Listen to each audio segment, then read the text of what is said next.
Le Sénégal s'est projeté avec audace dans l'avenir le 24 février 2025.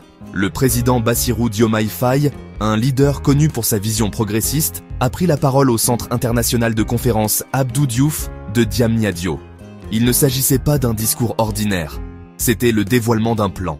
Un plan pour propulser le Sénégal à l'avant-garde de la révolution numérique. Un plan appelé le New Deal technologique. La vision du président Faye était claire. Tirer parti de la technologie pour transformer le Sénégal. Son objectif était de créer une nation dotée d'outils numériques performants, avec une économie numérique florissante et une présence forte sur la scène technologique mondiale. L'énergie dans la salle était électrique. Les représentants du gouvernement, les entrepreneurs du secteur technologique et les observateurs internationaux ont tous ressenti l'importance de ce moment. Ce n'était pas un projet à court terme. Le président Faye a présenté une stratégie décennale, s'étendant jusqu'en 2034. L'objectif ? Rien de moins qu'une modernisation complète des services publics sénégalais grâce à une transformation numérique radicale. Il y avait un sentiment palpable d'ambition dans l'air. Le Sénégal ne se contentait pas de mettre un pied dans l'ère numérique. Il plongeait tête la première, avec un plan complet conçu pour toucher tous les aspects de la vie sénégalaise. Il ne s'agissait pas seulement de moderniser les ordinateurs ou de lancer des sites web. Il s'agissait de changer les mentalités, d'autonomiser les individus et de construire un avenir où la technologie servirait de catalyseur pour le progrès. Le New Deal technologique n'est pas né dans le vide. C'était une réponse à un monde en mutation. Un monde où la technologie transformait rapidement les économies et les sociétés. Le président Faye a reconnu que le Sénégal ne pouvait pas se permettre d'être laissé pour compte. Il a vu une opportunité de saisir le moment, d'exploiter le pouvoir de la technologie pour créer des emplois, améliorer les services et positionner le Sénégal comme un leader sur le continent africain. Pour ne rien manquer de cette révolution numérique et suivre l'évolution du New Deal technologique, abonnez-vous à notre chaîne dès maintenant. Il faut qu'il y ait un bénéfice mutuel. Le New Deal technologique n'était pas qu'un simple slogan accrocheur. Il reposait sur des piliers soigneusement élaborés, chacun étant conçu pour aborder un aspect spécifique de la transformation numérique du Sénégal. L'un des piliers clés était la souveraineté numérique. Le président Faye a compris qu'un véritable progrès technologique impliquait de réduire la dépendance aux entreprises et aux technologies étrangères, en particulier en ce qui concerne les données sensibles. Le deuxième pilier se concentrait sur la numérisation de l'administration sénégalaise. L'objectif était ambitieux, rendre 90% de tous les services publics disponibles en ligne d'ici 2034. Cela signifiait que les citoyens pourraient accéder aux services essentiels depuis leur domicile, en utilisant une identité numérique unique. Fini les longues files d'attente et les obstacles bureaucratiques. Le troisième pilier visait à favoriser une économie numérique florissante. Il s'agissait notamment d'étendre l'accès à Internet dans tout le pays, en particulier dans les zones reculées qui étaient longtemps restées mal desservies.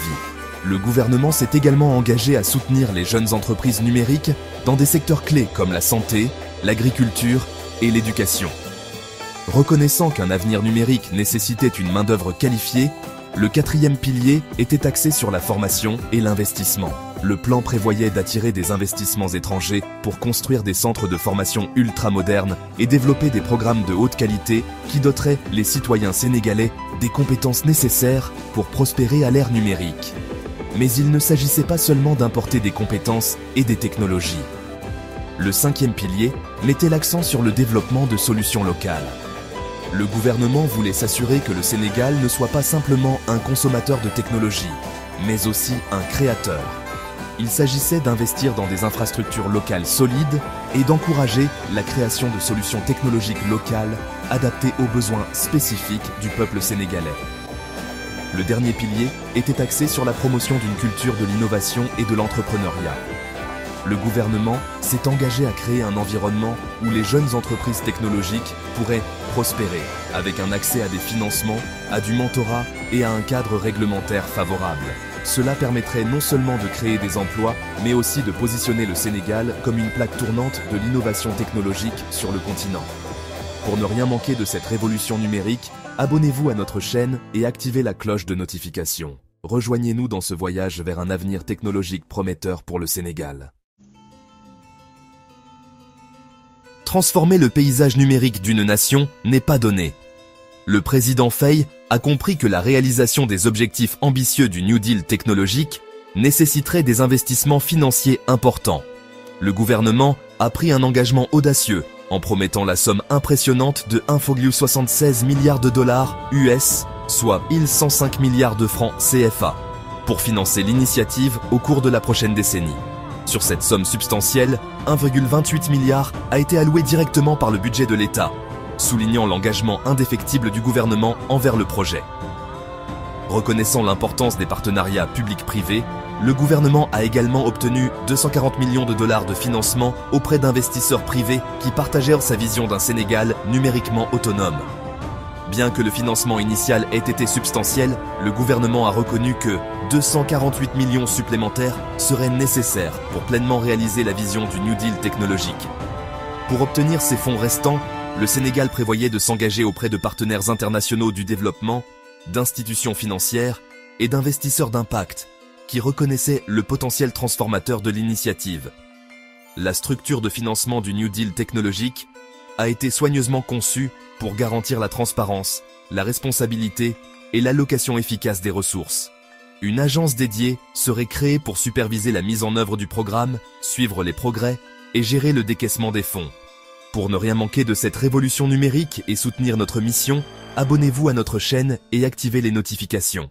Ensemble, faisons avancer le Sénégal vers un avenir numérique prometteur.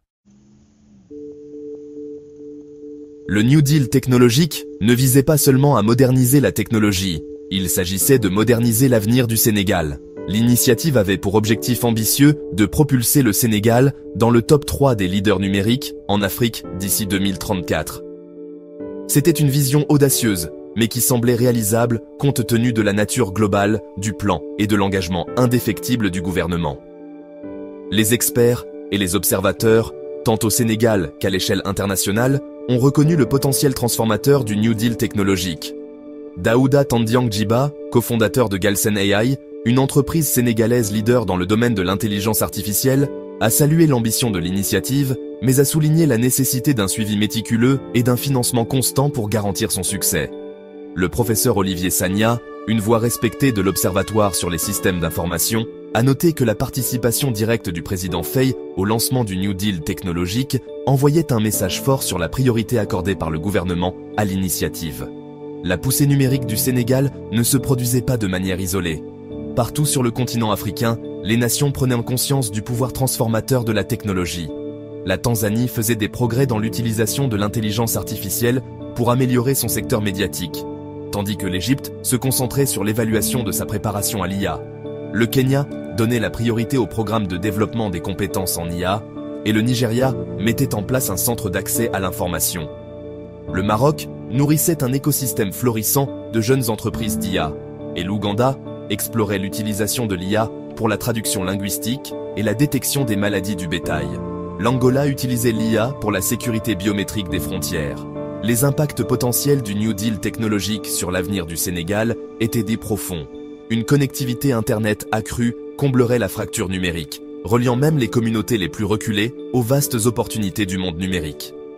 La numérisation des services publics simplifierait la bureaucratie, réduirait la corruption et donnerait aux citoyens un accès facile aux services essentiels. L'accent mis sur le développement des compétences numériques créerait une nouvelle génération de travailleurs férus de technologie, prêts à concurrencer dans l'économie numérique mondiale. L'accent mis sur les solutions locales favoriserait l'innovation et l'esprit d'entreprise, positionnant le Sénégal comme une plaque tournante du progrès technologique.